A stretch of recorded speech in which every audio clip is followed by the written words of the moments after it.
Well, I'm working on Stinky Pete, getting ready for a burnout competition this Saturday. So what I'm doing is I'm taking my stock delivery valves out and putting the next step up delivery valves. Why I'm doing that, between the pull I did on the dyno and also when I drive it, I have great low end power and torque, but when it gets around 3,000 RPMs, it just dies out. Even though I have 4,000 RPM governor springs, it's like starving for fuel or something. So these are going to be good at the low end, mid-range power and high end power, but it's going to deliver a lot more fuel at low end power. So now Stinky Pete will probably be back to smoking at an idle again. But I'm going to just try to see how it goes. Also see how much that affects my fuel mileage. Now the fuel mileage should still be like about the same, you know, it's around mid-range going down the highway, you know. So like I was getting 23 miles per gallon, something like that. I can't quite remember. I think it was like an average of 23 miles per gallon. So it might drop down to maybe 20 miles per gallon, which I'm okay with. It's not a complete loss. I'll figure that out later. But I want to put these in and see how it performs at the high end power, because it just dogs right out practically. And also I'm thinking this might also be affected because I'm running straight waste motor oil, and that's already a very thick fuel. So putting in these higher flow valves, it might actually get it right about where it's supposed to be. That might be the what's causing it to die out at the high end power. The stock delivery valves are just not handling that straight waste motor oil for how thick it is. But that's why I'm putting them in. Give it a try, test them out, see how it performs. And also doing this is going to increase the EGTs, but I have plans later on to help with that. So I don't have the $1,000 for the water injection system, or like the water meth. That would make quite a bit of difference in EGTs. And I believe the other problem is this turbo is not quite big enough for how much energy the waste motor oil is putting out.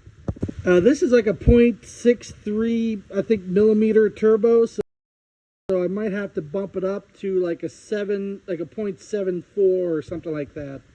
I believe the intercooler is good up to something like a 8.5, like a 0.85 millimeter turbo for like the CFM flow rate or whatever.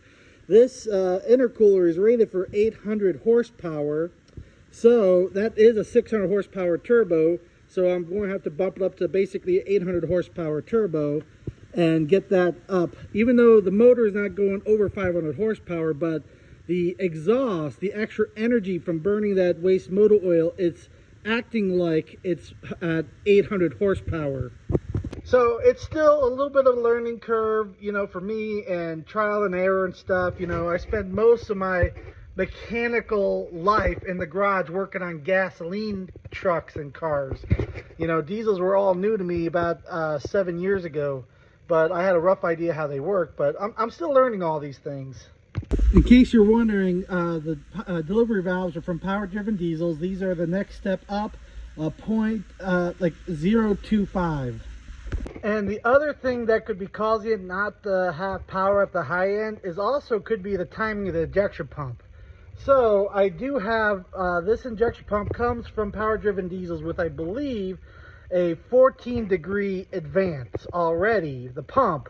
The injectors are, I had the pop pressure changed on those, so those are dropped to match for a P pump. So the pop pressure is correct, you know, so this should have like a stock 14 degrees timing advance. So that would be fine for diesel fuel, but I'm running waste motor oil, which has a higher flash point. So what I might have to do is advance the timing later on, you know, to something like 17 or 18 degrees, you know, so that way it's spraying the fuel in sooner. That way at the higher RPMs, it's being sprayed in early enough. It might not be getting sprayed in early enough at the higher RPM. So that's another reason, like another thing that could be causing it to like die out or dog out, you know. But I'm going to try these delivery valves, like I said, and then I'm going to try later on putting the advance up on the timing. It sucks I can't just twist the injection pump like the VE pump, you know, and I could just do a timing advance right now on the fly without taking it all apart. And I don't have the money to spend for the power driven diesel's timing adjusting gear piece, so you can adjust it without taking it all apart. I don't have that kind of money, so I'm just going to have to deal with what I have. Well, that's it for tonight. I got work in the morning, so I'm going to finish this up tomorrow. Another thing I got to fix on this is the key ignition. It turns everything on, but there's no spring tension and doesn't crank the engine over. So for this weekend, I have a toggle switch on the dash that comes this wire right here, which I had for electric cooling fan before. So what I'll do is I'll unplug right here, and this is the piece for the starter. I'll just hook that wire up to the one pin here, and that way I can just activate the starter with a toggle switch. Sorry, it's this side I gotta put power into. That's basically the redneck way to jump the starter. Since I have power going to the injection pump and lights and everything else. I have another key ignition on the way, it's just not here yet, so I gotta take that apart and fix that later.